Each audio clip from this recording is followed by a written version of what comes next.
James Turner for the untouchable true school sports. Let's go, baby. Bow! Be careful what you wish for because it can become a reality. Yeah. The untouchable True School Sports Empire proudly presents something the boxing games are missing. Hey, what's going on? It's your boy BT. I came here to talk some boxing with the thousands of True School Sports subscribers. All right, let's talk about Jesse Bam Rodriguez, one of the little giants of this sport, one of the fighters that's just making waves every time he fights. He's looking better and better and better. You know, he had a fight against Pedro Guevara, and Pedro Guevara is a good fighter. You know, Guevara is a former light flyweight champion. He was once ranked at one point in time as the #1 Ring Magazine light flyweight in the world. You know, in recent years, or in the years since that time, he's went ahead and, you know, he's fought some names. He fought Maloney to a close fight. A lot of people thought he lost that fight, but he got the decision. He fought Kenshiro to a majority decision loss back in 2017. So there's that. And yeah, he's been champion. He was WBC light flyweight champion. So he's a quality fighter, and some of the best fighters around these weights he's been in there with, and none of them have knocked him out and outclassed him the way Bam did. And Bam dropped him with a left hand early in the fight, and then the knockout shot. Oh my God, it was kind of reminiscent of a George Foreman. I can't remember the fight, but George Foreman threw a punch where he kind of walked in with an uppercut like that and dropped the guy he was fighting. I can't remember who it was. Somebody remind me who it was when George Foreman threw that.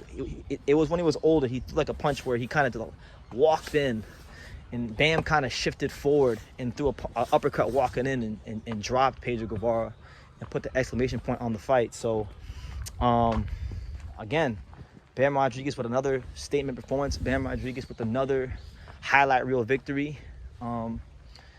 And I'm happy for him. I'm happy that the lower weight classes has a fighter that is becoming must-see TV. That is not just showing the fact that he can win fights, but win them consistently and give the boxing fans, give the people, give the hard-working, honest boxing fans, you know, these moments to hold on to. You know, he's becoming one of those fighters that if you're going to fights, you know, you're not feeling cheated. You're not feeling like Bam is cheating you out of your money, you know. So it is what it is there. But as far as what's next for Bam, and that's really what I wanted to talk about. You know, great win against Guevara.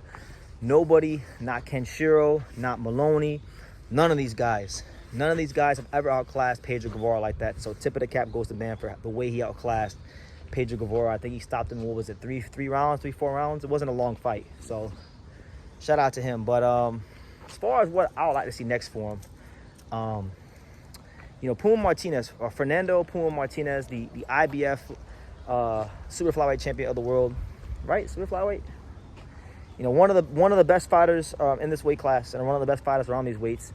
He went ahead and he called out Bam because recently he got stripped of one of his titles. He got stripped of his WBA title because he had a mandatory that he wasn't trying to fight because he's going to do the rematch with Kazuto Ioka here in Japan December 31st, and I'm looking very, very forward to that fight. But he pretty much said, look, and I'm paraphrasing because I don't got it in front of me, but Puma Martinez pretty much said, look, you're calling all these guys out, but you don't want to fight me. So, like, after I beat Ioka, do you want to unify with me? And really and truthfully, look, a lot of people are asking Bam to fight Naoya Inoue. That's not realistic. A lot of people are asking Bam to fight Junzo Nakatani, and really and truthfully, Junzo Nakatani has business at bantamweight to take care of. That's probably not going to happen anytime soon either. So this is probably the most realistic fight that could be made as far as for Bam, like as far as big fights, him and Puma Martinez. And it's a fight that I really want to see because, you know, Puma's not like young in terms of his age, but he's young in terms of big fight experience. Like, he's not taking a bunch of punishment. I still think he's got a lot left in the tank, and he's certainly fresher than a lot of the guys that Bam has been beating, you know, to be called the quote-unquote legend slayer. Got a very, very intelligent pressure style. Someone that brings the fight to his opponents. This is the fight that I feel needs to happen in the first 2 quarters of 2025. No ifs, ands, or buts about it. If Bam is really serious about becoming the undisputed super flyweight champion of the world, then he has to fight the winner of this, to fight Puma Martinez, or Kafu, who just beat Tanaka, you know, or the winner of the 2 fighters for the vacant belt. You know, that's who he's got to fight. There's been a lot of talk about him fighting Chocolatito, and truth be told, if those two were going to fight, the best time for that fight to happen would have been like 2 years ago just after Roman Gonzalez beat Julio Cesar Martinez. That would have been the optimal time for them two to fight. Now, you know, Chocolatito is 37. They've sparred each other, so I'm sure Bam and Robert had seen enough in the gym to feel confident to take that fight. I don't want to see that fight because Bam Rodriguez beating Chocolatito Gonzalez at 37 years old, it doesn't prove anything. But what would prove something would be him doing something that I haven't seen since I've been on YouTube covering boxing, and that's, you know, becoming the undisputed super flyweight champion of the world. And I think with Eddie Hearn behind him, with the money they have, with the landscape the way it is now, I mean, truth be told, he'd be a favorite in every single fight by a lot. You know, you'd make him a big favorite against Kafu, who just beat Tanaka. You'd make him a big favorite against Wilbaldo Garcia versus the other guy he's going to fight for the vacant IBF title. And you'd make him a favorite against Puma, you know? So if he's a favorite against all these guys at 115, then his next 3 fights, there should not be any, like, messing about. You should go pick each belt off. Like, one thing about Canelo, I'm not no big Canelo fan like that, but Canelo, I give him his due because he pretty much picked off all them belts. Damn near all the belts at 68. There was no messing about. There was no wasting time.